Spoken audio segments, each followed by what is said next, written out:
ಓಂ ಶಾಂತಿ. ಇಂದಿನ ದಿನಾಂಕ 21/1/2026. ಪ್ರಾರ್ಥ ಮುರುಳಿ ಬಾಪ್ತಾದ ಮಧುಬನ. ಮಧುರ ಮಕ್ಕಳೇ, ಒಬ್ಬ ತಂದೆಯ ನೆನಪಿನಿಂದ ನೀವು ಸುಪ್ರೀಂ ಆಗಬೇಕಾದರೆ ಅಪ್ಪಿತಪ್ಪಿಯೂ ಸಹ ಬೇರೆ ಯಾರನ್ನೂ ನೆನಪು ಮಾಡಬಾರದು. ಪ್ರಶ್ನೆ: ತಂದೆಯಿಂದ ಯಾವ ಭರವಸೆಯನ್ನಿಟ್ಟುಕೊಳ್ಳದೆ ಕೃಪೆಯನ್ನು ಬೇಡುವ ಬದಲು ತಮ್ಮ ಪರಿಶ್ರಮ ಪಡಬೇಕೋ?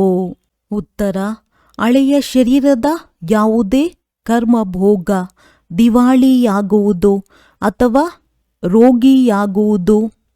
ಅಂದಾಗ ತಂದೆಯು ಹೇಳುತ್ತಾರೆ, ಇದಂತೂ ತಮ್ಮದೇ ಆದಂತಹ ಲೆಕ್ಕಾಚಾರವಾಗಿದೆ.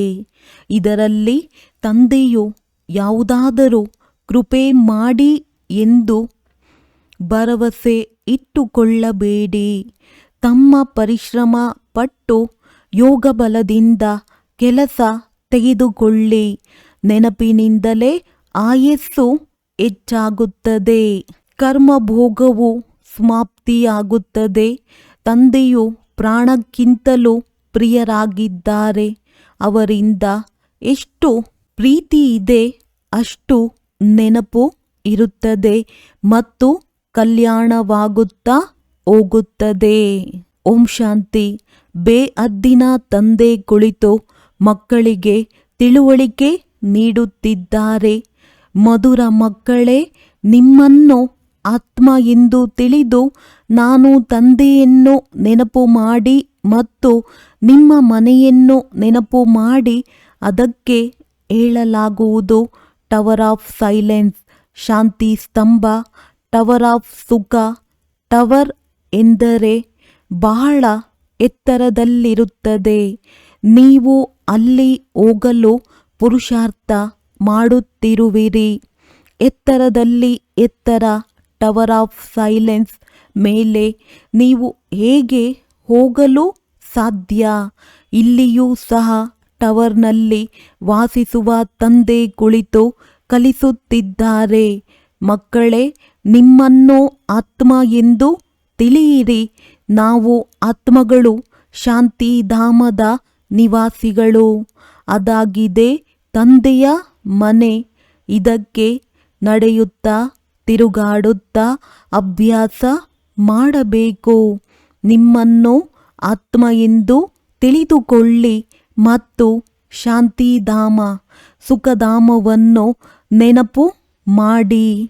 ತಂದೆಗೆ ಗೊತ್ತಿದೆ ಇದರಲ್ಲೇ ಪರಿಶ್ರಮವಿದೆ ಎಂದು.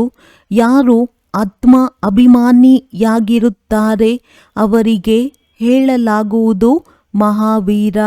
ನೆನಪಿನಿಂದಲೇ ನೀವು ಮಹಾವೀರ, ಸುಪ್ರೀಂ ಆಗುವಿರಿ.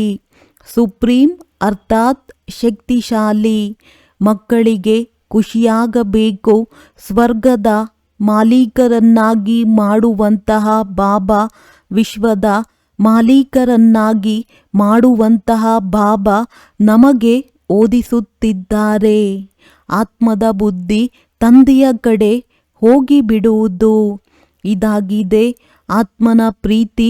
ಒಬ್ಬ ತಂದೆಯ ಜೊತೆ ಬೆಳಗ್ಗೆ ಬೆಳಗ್ಗೆ ಎದ್ದು ಬಾಬಾರವರ ಜೊತೆ ಮಧುರ ವಾರ್ತಾಲಾಪ ಮಾಡಿ. ಬಾಬಾ, ನಿಮ್ಮದ್ದು ಚಮತ್ಕಾರವಾಗಿದೆ. ನಮ್ಮ ಸ್ವಪ್ನದಲ್ಲೇ ಇರಲಿಲ್ಲ. ನೀವು ನಮ್ಮನ್ನು ಸ್ವರ್ಗದ ಮಾಲೀಕರನ್ನಾಗಿ ಮಾಡುವಿರೆಂದು. ಬಾಬಾ, ನಾವು ನಿಮ್ಮ ಶಿಕ್ಷಣದ ಮೇಲೆ ಖಂಡಿತ ನಡೆಯುತ್ತೇವೆ. ಯಾವುದೇ ಪಾಪದ ಕೆಲಸ ಮಾಡುವುದಿಲ್ಲ. ಬಾಬನ ತರಹ ಪುರುಷಾರ್ಥ ಮಾಡುತ್ತೇವೆ.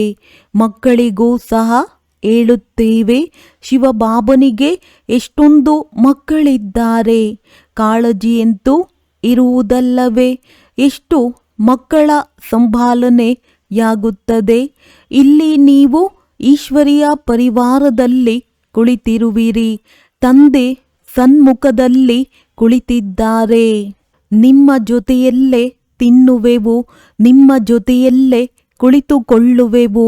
ನೀವು ತಿಳಿದಿರುವಿರಿ, ಶಿವಬಾಬಾ ಇವರಲ್ಲಿ ಬಂದು ಹೇಳುತ್ತಾರೆ, ಮಧುರ ಮಕ್ಕಳೇ, ಮಾಮೇಕಂ ಯಾದ್ ಕರೋ, ನನ್ನೊಬ್ಬನನ್ನೇ ನೆನಪು ಮಾಡಿ. ದೇಹ ಸಹಿತ ದೇಹದ ಎಲ್ಲ ಸಂಬಂಧಗಳನ್ನು ಮರೆತು ಬಿಡಿ.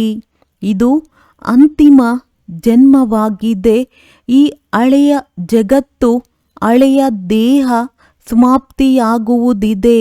ಗಾದೆ ಮಾತು ಇದೆ, ನೀವು ಸತ್ತರೆ ನಿಮ್ಮ ಪಾಲಿಗೆ ಜಗತ್ತೇ ಸತ್ತ ಹಾಗೆ ಎಂದು.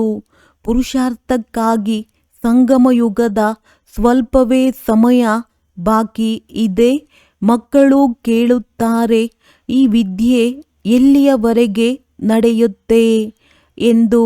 ಎಲ್ಲಿಯವರೆಗೆ ದೈವಿ ರಾಜಧಾನಿ ಸ್ಥಾಪನೆಯಾಗುವುದು ಅಲ್ಲಿಯವರೆಗೆ ನಿಮಗೆ ಹೇಳುತ್ತಲೇ ಇರುವೆನು. ನಂತರ ಟ್ರಾನ್ಸ್ಫರ್ ಆಗುವುದು ಹೊಸ ಪ್ರಪಂಚಕ್ಕೆ. ಇದು ಹಳೆಯ ಶರೀರವಾಗಿದೆ. ಏನಾದರೂ ಒಂದು ಕರ್ಮಭೋಗ ನಡೆಯುತ್ತಾ ಇರುತ್ತದೆ. ಇದರಲ್ಲಿ ಬಾಬಾ ಸಹಾಯ ಮಾಡುತ್ತಾರೆ ಎನ್ನುವ ಭರವಸೆ ಇಟ್ಟುಕೊಳ್ಳಬೇಡಿ. ದಿವಾಳಿ ಆಯಿತು, ಕಾಯಿಲೆ ಆಯಿತು, ತಂದೆ ಹೇಳುತ್ತಾರೆ, ಇದು ನಿಮ್ಮ ಲೆಕ್ಕಾಚಾರವಾಗಿದೆ. ಆದರೂ ಯೋಗದಿಂದ ಆಯಸ್ಸು ವೃದ್ಧಿಯಾಗುವುದು. ನೀವು ನಿಮ್ಮ ಪರಿಶ್ರಮ ಪಡಿ, ಕೃಪೆ ಬೇಡಬೇಡಿ. ತಂದೆಯನ್ನು ಎಷ್ಟು ನೆನಪು ಮಾಡುವಿರಿ ಅದರಲ್ಲೇ ಕಲ್ಯಾಣವಿದೆ. ಎಷ್ಟು ಸಾಧ್ಯವೋ ಅಷ್ಟು ಯೋಗ ಬಲದಿಂದ ಕೆಲಸ ತೆಗೆದುಕೊಳ್ಳಿ. ಆಡುವಿರಲ್ಲವೇ, ನನ್ನನ್ನು ಕಣ್ಣಿನ ರೆಪ್ಪೆಗಳಲ್ಲಿ ಮುಚ್ಚಿಟ್ಟುಕೊಳ್ಳಿ. ಪ್ರಿಯ ವಸ್ತುವನ್ನು ಕಣ್ಮಣಿ ಪ್ರಾಣಪ್ರಿಯ ಎಂದು ಹೇಳುತ್ತಾರೆ. ಈ ತಂದೆಯಂತೂ ಬಹಳ ಪ್ರಿಯರಾಗಿದ್ದಾರೆ. ಆದರೆ ಗುಪ್ತ. ಅವರ ಮೇಲೆ ಪ್ರೀತಿ ಹೀಗೆ ಇರಬೇಕು, ಅದರ ಮಾತೇ ಕೇಳಬೇಡಿ. ಮಕ್ಕಳಿಗಂತೂ ತಂದೆಯನ್ನು ಕಣ್ಣಿನ ರೆಪ್ಪೆಯಲ್ಲಿ ಮುಚ್ಚಿಕೊಳ್ಳಬೇಕು. ರೆಪ್ಪೆಗಳೆಂದರೆ ಈ ಕಣ್ಣುಗಳಲ್ಲ, ಅದಂತೂ ಬುದ್ಧಿಯಲ್ಲಿ ನೆನಪಿಡಬೇಕು. ಅತಿ ಪ್ರೀತಿಯ ನಿರಾಕಾರ ತಂದೆ ನಮಗೆ ಓದಿಸುತ್ತಿದ್ದಾರೆ. ಅವರು ಜ್ಞಾನ ಸಾಗರ, ಸುಖ ಸಾಗರ, ಪ್ರೀತಿಯ ಸಾಗರ ಆಗಿದ್ದಾರೆ. ಈ ರೀತಿಯ ಅತಿ ಪ್ರಿಯ ತಂದೆಯ ಜೊತೆ ಎಷ್ಟು ಪ್ರೀತಿಯಿಂದಿರಬೇಕು. ಮಕ್ಕಳಿಗೆ ಎಷ್ಟೊಂದು ಸ್ವಾರ್ಥರಹಿತ ಸೇವೆ ಮಾಡುತ್ತಾರೆ. ಪತಿತ ಶರೀರದಲ್ಲಿ ಬಂದು ಮಕ್ಕಳನ್ನು ವಜ್ರ ಸಮಾನ ಮಾಡುತ್ತಾರೆ. ಎಷ್ಟು ಮಧುರ ಬಾಬಾ ಆಗಿದ್ದಾರೆ. ಆದ್ದರಿಂದ ಮಕ್ಕಳು ಸಹ ಅಷ್ಟು ಮಧುರರಾಗಬೇಕು. ಬಾಬಾ, ನೀವು ಎಷ್ಟು ನಿರಹಂಕಾರಿಯಾಗಿ ಮಕ್ಕಳ ಸೇವೆ ಮಾಡುವಿರಿ. ಆದ್ದರಿಂದ ನೀವು ಮಕ್ಕಳು ಸಹ ಅಷ್ಟು ಸೇವೆ ಮಾಡಬೇಕು. ಶ್ರೀಮತದ ಮೇಲೆ ನಡೆಯಬೇಕು.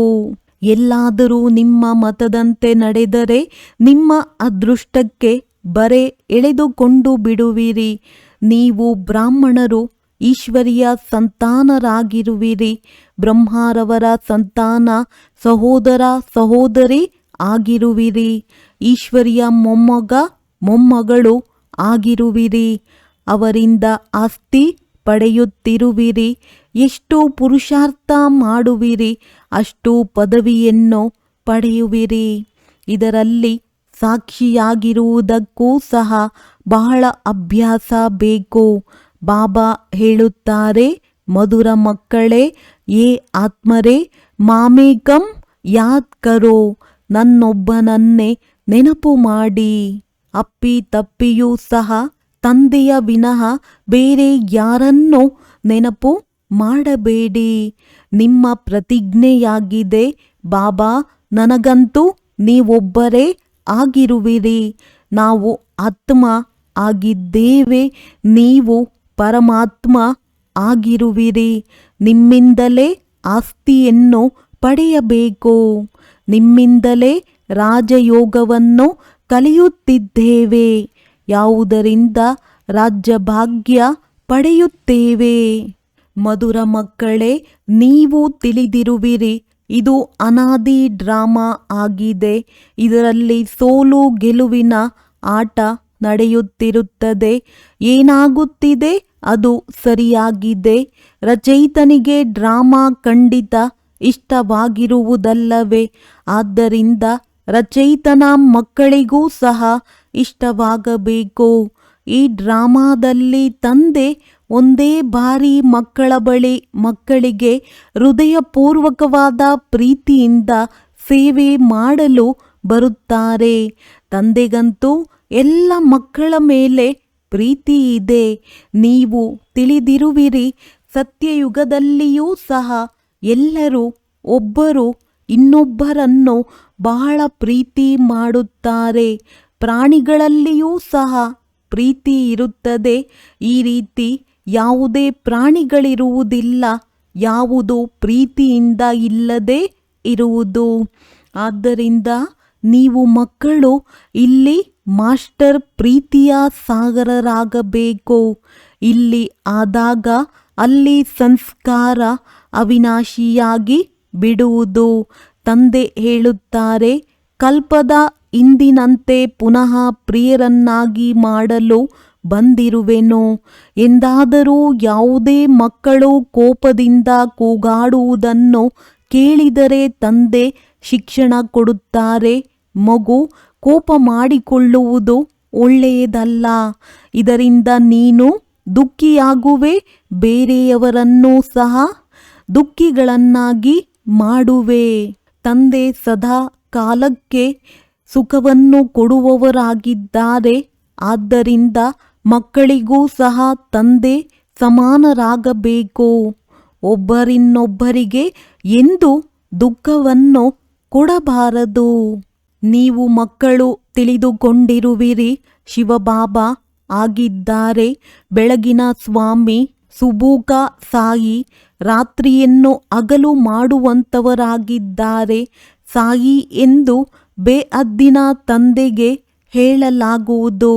ಅವರೊಬ್ಬರೇ ಸಾಯಿಬಾಬಾ ಆಗಿದ್ದಾರೆ. ಹೆಸರೇ ಆಗಿದೆ ಬೋಲಾನಾಥ. ಬೋಲಿ ಬೋಲಿ ಕನ್ಯೆಯರು ಮಾತೆಯರ ಮೇಲೆ ಜ್ಞಾನದ ಕಳಸ ಇಡುತ್ತಾರೆ. ಅವರನ್ನೇ ವಿಶ್ವದ ಮಾಲೀಕರನ್ನಾಗಿ ಮಾಡುತ್ತಾರೆ. ಎಷ್ಟು ಸಹಜ ಉಪಾಯ ತಿಳಿಸುತ್ತಾರೆ. ಎಷ್ಟು ಪ್ರೀತಿಯಿಂದ ನಿಮ್ಮನ್ನು ಜ್ಞಾನದಿಂದ ಪಾಲನೆ ಮಾಡುತ್ತಾರೆ. ಆತ್ಮನನ್ನು ಪಾವನ ಮಾಡಲು ನೆನಪಿನ ಯಾತ್ರೆಯಲ್ಲಿರಿ. ಯೋಗದ ಸ್ನಾನ ಮಾಡಬೇಕು. ಜ್ಞಾನ ಆಗಿದೆ ವಿದ್ಯೆ. ಯೋಗ ಸ್ನಾನದಿಂದ ಪಾಪ ಭಸ್ಮ ಆಗುವುದು. ನಿಮ್ಮನ್ನು ಆತ್ಮ ಎಂದು ತಿಳಿಯುವ ಅಭ್ಯಾಸ ಮಾಡುತ್ತೀರಿ. ಆಗ ಈ ದೇಹದ ಅಹಂಕಾರ ಪೂರ್ತಿ ಮುರಿದು ಹೋಗುವುದು. ಯೋಗದಿಂದಲೇ ಪವಿತ್ರ ಸತೋಪ್ರಧಾನರಾಗಿ ಬಾಬಾರವರ ಬಳಿ ಹೋಗಬೇಕಾಗಿದೆ. ಕೆಲವು ಮಕ್ಕಳು ಈ ಮಾತುಗಳನ್ನು ಸರಿಯಾದ ರೀತಿಯಲ್ಲಿ ಅರ್ಥ ಮಾಡಿಕೊಳ್ಳುವುದಿಲ್ಲ. ಸತ್ಯ ತಮ್ಮ ಚಾರ್ಟ್ ಹೇಳುವುದಿಲ್ಲ. ಅರ್ಧಕಲ್ಪ ಸುಳ್ಳಿನ ಪ್ರಪಂಚದಲ್ಲಿದ್ದೀರಿ. ಆದ್ದರಿಂದ ಸುಳ್ಳು ಒಳಗೆ ಸೇರಿಕೊಂಡು ಬಿಟ್ಟಿದೆ. ಸತ್ಯತೆಯಿಂದ ನಿಮ್ಮ ಚಾರ್ಟ್ ತಂದೆಗೆ ಒಪ್ಪಿಸಬೇಕಾಗಿದೆ. ಚೆಕ್ ಮಾಡಿಕೊಳ್ಳಬೇಕು. ನಾವು 3/4 ಗಂಟೆ ಕುಳಿತುಕೊಂಡರೆ ಅದರಲ್ಲಿ ಎಷ್ಟು ಸಮಯ ನಮ್ಮನ್ನು ಆತ್ಮ ಎಂದು ಅರ್ಥ ಮಾಡಿಕೊಂಡು ತಂದೆಯನ್ನು ನೆನಪು ಮಾಡಿದೆ. ಕೆಲವರಿಗೆ ಸತ್ಯ ಹೇಳಲು ನಾಚಿಕೆಯಾಗುತ್ತೆ. ಇದಂತೂ ತಕ್ಷಣ ಹೇಳುತ್ತಾರೆ, ಇಷ್ಟು ಸೇವೆ ಮಾಡಿದೆ, ಇಷ್ಟು ಜನಕ್ಕೆ ಜ್ಞಾನ ತಿಳಿಸಿದೆ. ಆದರೆ ನೆನಪಿನ ಚಾರ್ಟ್ ಎಷ್ಟಿತ್ತು? ಇದನ್ನು ಸತ್ಯವಾಗಿ ಹೇಳುವುದಿಲ್ಲ. ನೆನಪಿನಲ್ಲಿರದ ಕಾರಣವೇ ನಿಮ್ಮ ಬಾಣ ಯಾರಿಗೂ ನಾಟುವುದಿಲ್ಲ. ಜ್ಞಾನದ ಖಡ್ಗದಲ್ಲಿ ಅರಿತ ಇರುವುದಿಲ್ಲ. ಕೆಲವರು ಹೇಳುತ್ತಾರೆ, ನಾನಂತೂ ನಿರಂತರ ನೆನಪಿನಲ್ಲಿರುತ್ತೇನೆ. ಬಾಬಾ ಹೇಳುತ್ತಾರೆ, ಅವರು ಆ ಅವಸ್ಥೆಯಲ್ಲೇ ಇಲ್ಲ. ನಿರಂತರ ನೆನಪಿನಲ್ಲಿದ್ದಿದ್ದೇ ಆದರೆ ಕರ್ಮಾತೀತ ಅವಸ್ಥೆ ಆಗಿಬಿಡಬೇಕಿತ್ತು. ಜ್ಞಾನದ ಪರಾಕಾಷ್ಠ ಕಂಡು ಬರಬೇಕು. ಇದರಲ್ಲಿ ದೊಡ್ಡ ಪರಿಶ್ರಮವಿದೆ. ವಿಶ್ವದ ಮಾಲೀಕ ಹಾಗೆಯೇ ಸುಮ್ಮನೆ ಆಗಿಬಿಡುವುದಿಲ್ಲ. ಒಬ್ಬ ತಂದೆಯ ವಿನಃ ಬೇರೆ ಯಾರದ್ದೂ ನೆನಪಿರಬಾರದು. ಈ ದೇಹವೂ ಸಹ ನೆನಪಿಗೆ ಬರಬಾರದು. ಈ ಅವಸ್ಥೆ ನಿಮಗೆ ಅಂತ್ಯದಲ್ಲಿ ಆಗುವುದು. ನೆನಪಿನ ಯಾತ್ರೆಯಿಂದಲೇ ನಿಮ್ಮ ಸಂಪಾದನೆ ಆಗುತ್ತಿರುವುದು. ಒಂದು ವೇಳೆ ಶರೀರ ಬಿಟ್ಟರೆ ಮತ್ತೆ ಸಂಪಾದನೆ ಮಾಡಲಾಗುವುದಿಲ್ಲ. ಬಲೆ ಆತ್ಮ ಸಂಸ್ಕಾರವನ್ನು ತೆಗೆದುಕೊಂಡು ಹೋಗುತ್ತದೆ. ಆದರೆ ಟೀಚರ್ ಅಂತೂ ಬೇಕಲ್ಲವೇ ನಮಗೆ ಪುನಃ ಸ್ಮೃತಿ ತರಿಸಲು? ತಂದೆ ಗಳಿಗೆ ಸ್ಮೃತಿ ತರಿಸುತ್ತಿರುತ್ತಾರೆ. ಈ ರೀತಿ ಬಹಳ ಮಕ್ಕಳಿದ್ದಾರೆ. ಯಾರು ಗೃಹಸ್ಥ ವ್ಯವಹಾರದಲ್ಲಿರುತ್ತಾ ನೌಕರಿ ಇತ್ಯಾದಿಯನ್ನು ಮಾಡುತ್ತಾ ಇನ್ನೂ ಉನ್ನತ ಪದವಿಯನ್ನು ಪಡೆಯಲು ಶ್ರೀಮತದಂತೆ ನಡೆದು ತಮ್ಮ ಭವಿಷ್ಯವನ್ನು ಸಹ ಜಮಾ ಮಾಡಿಕೊಳ್ಳುತ್ತಿರುತ್ತಾರೆ. ಬಾಬಾರವರಿಂದ ಸಲಹೆಯನ್ನು ಪಡೆಯುತ್ತಿರುತ್ತಾರೆ. ಹಣ ಇದೆ, ಅದನ್ನು ಹೇಗೆ ಸಫಲ ಮಾಡಿಕೊಳ್ಳುವುದು? ಬಾಬಾ ಹೇಳುತ್ತಾರೆ, ಸೆಂಟರ್ ತೆರೆಯಿರಿ, ಅದರಿಂದ ಬಹಳ ಜನರ ಕಲ್ಯಾಣವಾಗುವುದು. ಮನುಷ್ಯರು ದಾನ ಪುಣ್ಯ ಇತ್ಯಾದಿ ಮಾಡುತ್ತಾರೆ. ಮುಂದಿನ ಜನ್ಮದಲ್ಲಿ ಅದರ ಫಲ ಸಿಗುತ್ತದೆ. ನಿಮಗೂ ಸಹ ಭವಿಷ್ಯ 21 ಜನ್ಮಕ್ಕಾಗಿ ರಾಜ್ಯಭಾಗ್ಯ ಸಿಗುತ್ತದೆ. ಇದು ನಿಮ್ಮ ನಂಬರ್ 1 ಬ್ಯಾಂಕ್ ಆಗಿದೆ. ಇದರಲ್ಲಿ 4 ಆಣೆ ಹಾಕಿದರೆ ಭವಿಷ್ಯದಲ್ಲಿ 1000 ಆಗಿಬಿಡುವುದು. ಕಲ್ಲಿನಿಂದ ಪಾರಸ ಆಗಿಬಿಡುವುದು. ನಿಮ್ಮ ಪ್ರತಿ ವಸ್ತು ಪಾರಸ ಆಗಿಬಿಡುವುದು. ಬಾಬಾ ಹೇಳುತ್ತಾರೆ, ಮಧುರ ಮಕ್ಕಳೇ, ಉನ್ನತ ಪದವಿ ಪಡೆಯಬೇಕೆಂದರೆ ಮಾತಾಪಿತಾರವರನ್ನು ಪೂರ್ತಿ ಫಾಲೋ ಮಾಡಿ ಮತ್ತು ನಿಮ್ಮ ಕರ್ಮೇಂದ್ರಿಯಗಳ ಮೇಲೆ ಕಂಟ್ರೋಲ್ ಇಟ್ಟುಕೊಳ್ಳಿ. ಒಂದು ವೇಳೆ ಕರ್ಮೇಂದ್ರಿಯಗಳು ವಶದಲ್ಲಿಲ್ಲವೆಂದರೆ ಚಲನೆ ಸರಿಯಾಗಿರುವುದಿಲ್ಲ. ಉನ್ನತ ಪದವಿಯಿಂದ ವಂಚಿತರಾಗಿ ಬಿಡುವಿರಿ. ನಿಮ್ಮ ಚಲನೆಯನ್ನು ಸುಧಾರಣೆ ಮಾಡಿಕೊಳ್ಳಿ. ಜಾಸ್ತಿ ಇಚ್ಛೆಗಳನ್ನು ಇಟ್ಟುಕೊಳ್ಳಬೇಡಿ. ಬಾಬಾ ನೀವು ಮಕ್ಕಳಿಗೆ ಎಷ್ಟು ಜ್ಞಾನದ ಶೃಂಗಾರ ಮಾಡಿ ಸತ್ಯಯುಗದ ಮಹಾರಾಜ ಮಹಾರಾಣಿಯನ್ನಾಗಿ ಮಾಡುತ್ತಾರೆ. ಇದರಲ್ಲಿ ಸಹನಶೀಲತೆಯ ಗುಣ ಬಹಳ ಚೆನ್ನಾಗಿ ಇರಬೇಕು. ದೇಹದ ಮೇಲೆ ತುಂಬ ಹೆಚ್ಚು ಮೋಹ ಇರಬಾರದು. ಯೋಗ ಬಲದಿಂದಲೇ ಕೆಲಸ ತೆಗೆದುಕೊಳ್ಳಬೇಕು. ಬಾಬನಿಗೆ ಎಷ್ಟೇ ಕೆಮ್ಮು ದಮ್ಮು ಇರುತ್ತಿತ್ತು, ಆದರೂ ಸಹ ಸದಾ ಸೇವೆಯಲ್ಲಿ ತತ್ಪರರಾಗಿರುತ್ತಿದ್ದರು. ಜ್ಞಾನ ಯೋಗದಿಂದ ಶೃಂಗಾರ ಮಾಡಿ ಮಕ್ಕಳನ್ನು ಯೋಗ್ಯರನ್ನಾಗಿ ಮಾಡುತ್ತಾರೆ. ನೀವು ಈಗ ಈಶ್ವರಿಯ ಮಡಿಲಿನಲ್ಲಿ ಮಾತಾಪಿತರ ಮಡಿಲಿನಲ್ಲಿ ಕುಳಿತಿರುವಿರಿ. ತಂದೆ ಬ್ರಹ್ಮಮುಖದಿಂದ ನೀವು ಮಕ್ಕಳಿಗೆ ಜನ್ಮ ಕೊಡುತ್ತಾರೆ. ಅಂದ ಮೇಲೆ ಇವರು ತಾಯಿಯಾದರು. ಆದರೂ ನಿಮ್ಮ ಬುದ್ಧಿ ಶಿವಬಾಬಾರವರ ಕಡೆ ಹೋಗುತ್ತದೆ. ನೀವು ಮಾತಾಪಿತರು, ನಾವು ನಿಮ್ಮ ಬಾಲಕರು. ನೀವು ಸರ್ವಗುಣ ಸಂಪನ್ನ ಇಲ್ಲಿ ಆಗಬೇಕಿದೆ. ಗಳಿಗೆ ಮಾಯೆಯಿಂದ ಸೋಲನ್ನನುಭವಿಸಬೇಡಿ. ಬಾಪ್ ದಾದಾರವರು ಹೇಳುತ್ತಾರೆ, ಮಧುರ ಮಕ್ಕಳೇ, ನಿಮ್ಮನ್ನು ಆತ್ಮ ಎಂದು ತಿಳಿದು ನನ್ನನ್ನು ನೆನಪು ಮಾಡಿ ಈ ರೀತಿ ತಮ್ಮನ್ನು ತಿಳಿಯುವುದರಿಂದ ಎಷ್ಟು ಮಧುರವೆನಿಸುತ್ತದೆ. ನಾವು ಏನಾಗಿದ್ದೆವು, ಈಗ ಏನಾಗುತ್ತಿದ್ದೇವೆ. ಈ ಡ್ರಾಮಾ ಎಷ್ಟು ವಂಡರ್ಫುಲ್ ಆಗಿದೆ ಎಂಬುದನ್ನು ಈಗ ನೀವು ತಿಳಿದುಕೊಂಡಿದ್ದೀರಿ. ಇದು ಪುರುಷೋತ್ತಮ ಸಂಗಮ ಯುಗವಾಗಿದೆ. ಕೇವಲ ಈ ಒಂದು ನೆನಪಿದ್ದರೂ ಸಹ ನಿಶ್ಚಯವಾಗುತ್ತದೆ, ನಾವು ಸತ್ಯಯುಗಕ್ಕೆ ಹೋಗುವವರು. ಈಗ ಸಂಗಮ ಯುಗದಲ್ಲಿದ್ದೇವೆ, ನಂತರ ಮನೆಗೆ ಹೋಗಬೇಕಾಗಿದೆ. ಆದ್ದರಿಂದ ಪಾವನ ಅವಶ್ಯವಾಗಿ ಆಗಬೇಕು. ಆಂತರ್ಯದಲ್ಲಿ ಬಹಳ ಸಂತೋಷ ಇರಬೇಕು. ಓಹೋ, ಬೇಅದ್ದಿನ ತಂದೆಯು ಹೇಳುತ್ತಾರೆ, ಮಧುರಾತಿ ಮಧುರ ಮಕ್ಕಳೇ, ನನ್ನನ್ನು ನೆನಪು ಮಾಡಿ, ಆಗ ನೀವು ಸತೋ ಪ್ರಧಾನರಾಗುತ್ತೀರಿ, ವಿಶ್ವದ ಮಾಲೀಕರಾಗುತ್ತೀರಿ. ಬಾಪ್ತಾದ ಮಕ್ಕಳನ್ನು ಎಷ್ಟು ಪ್ರೀತಿಸುತ್ತಾರೆ. ಈ ರೀತಿಯೆಲ್ಲ ಕೇವಲ ಶಿಕ್ಷಕನ ರೂಪದಲ್ಲಿ ಓದಿಸಿ ಮನೆಗೆ ಹೋಗಿ ಬಿಡುತ್ತಾರೆ. ಇವರು ತಂದೆಯೂ ಹೌದು, ಶಿಕ್ಷಕರೂ ಹೌದು, ನಿಮಗೆ ಓದಿಸುತ್ತಾರೆ, ನೆನಪಿನ ಯಾತ್ರೆಯನ್ನು ಸಹ ಕಲಿಸುತ್ತಾರೆ. ಇಂತಹ ವಿಶ್ವದ ಮಾಲೀಕರನ್ನಾಗಿ ಮಾಡುವಂತಹ, ಪತಿತರಿಂದ ಪಾವನ ಮಾಡುವಂತಹ ತಂದೆಯೊಂದಿಗೆ ಬಹಳ ಪ್ರೀತಿ ಇರಬೇಕು. ಬೆಳಿಗ್ಗೆ ಎದ್ದ ತಕ್ಷಣ ಮೊಟ್ಟ ಮೊದಲು ಶಿವಬಾಬಾರವರಿಗೆ ಗುಡ್ ಮಾರ್ನಿಂಗ್ ಹೇಳಬೇಕು. ಗುಡ್ ಮಾರ್ನಿಂಗ್ ಎಂದರೆ ನೆನಪು. ನೆನಪು ಮಾಡಿದರೆ ಬಹಳಷ್ಟು ಖುಷಿಯಲ್ಲಿರುತ್ತೀರಿ.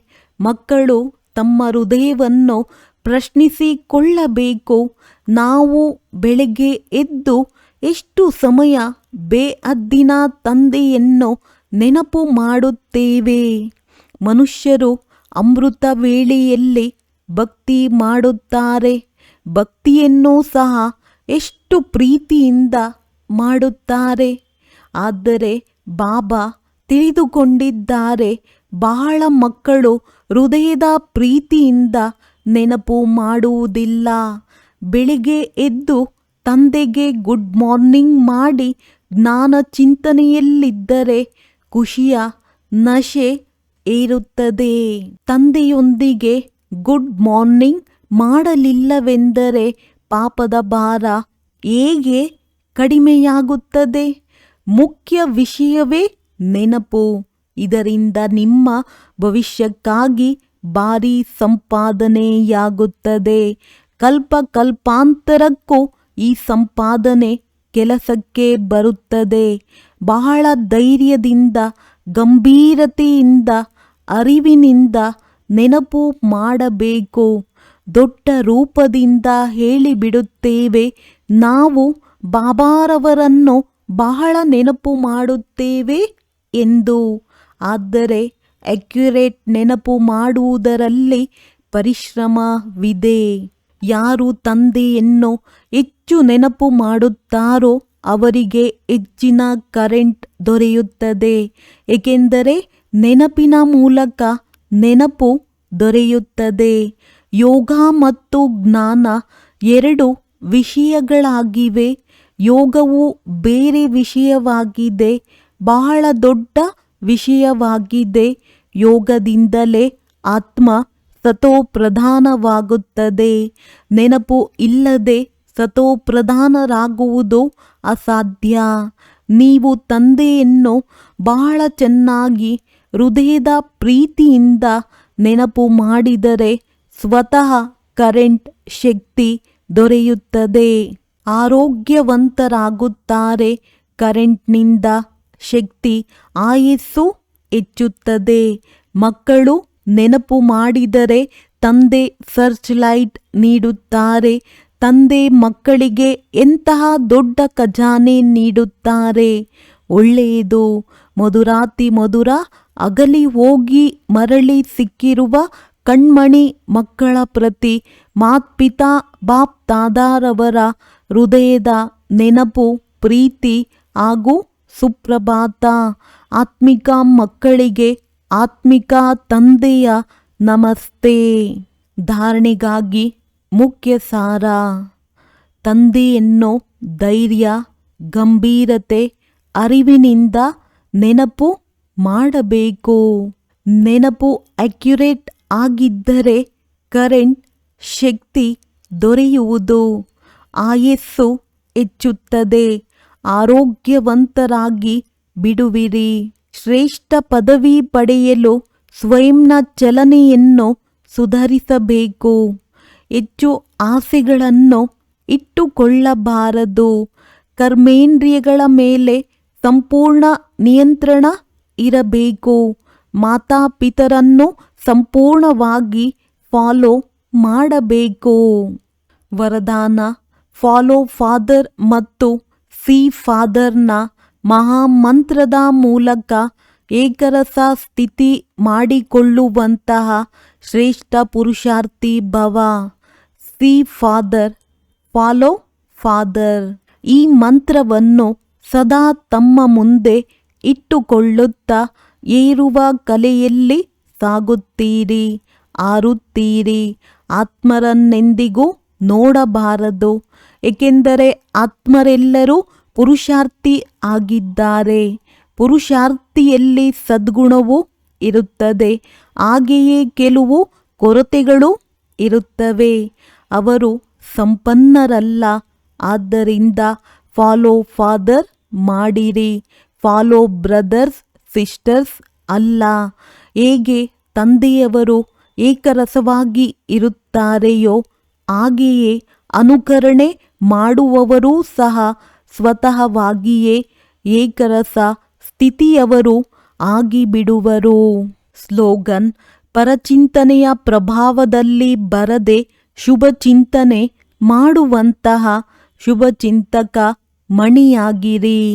ಅವ್ಯಕ್ತ ಸೂಚನೆಗಳು: ಈ ಅವ್ಯಕ್ತ ಮಾಸದಲ್ಲಿ ಬಂಧನ ಮುಕ್ತರಾಗಿ ಜೀವನ್ಮುಕ್ತ ಸ್ಥಿತಿಯ ಅನುಭವ ಮಾಡಿರಿ. ಹೇಗೆ ಅನ್ಯವನ್ನು ಬೇಕಾದಾಗ ತೆಗೆದುಕೊಂಡು ಬೇಡವಾದಾಗ ಬಿಟ್ಟು ಬಿಡುತ್ತೀರೋ, ದೇಹಾಭಿಮಾನವನ್ನು ಬೇಕಾದಾಗ ಬಿಟ್ಟು ದೇಹಿ ಅಭಿಮಾನಿಯಾಗುವ ಅಭ್ಯಾಸ ಇರಲಿ. ಈ ಅಭ್ಯಾಸ ಯಾವುವನ್ನು ಹಿಡಿದು ಬಿಡುವಷ್ಟು ಸಹಜವಾಗಿರಲಿ. ರಚಯಿತನು ಯಾವಾಗ ಬೇಕಾದರೂ ರಚನೆಯ ಆಧಾರ ತೆಗೆದುಕೊಳ್ಳಲಿ, ಯಾವಾಗ ಬೇಕಾದರೂ ರಚನೆಯ ಆಧಾರವನ್ನು ಬಿಡಲಿ, ಯಾವಾಗ ಬೇಕಾದರೂ ಭಿನ್ನ, ಯಾವಾಗ ಬೇಕಾದರೂ ಪ್ರಿಯ ಆಗಿಬಿಡಲಿ. ಇಷ್ಟರ ಮಟ್ಟಿಗೆ ಬಂಧನ ಮುಕ್ತರಾಗಿರಿ. ಒಳ್ಳೆಯದು. ಓಂ ಶಾಂತಿ.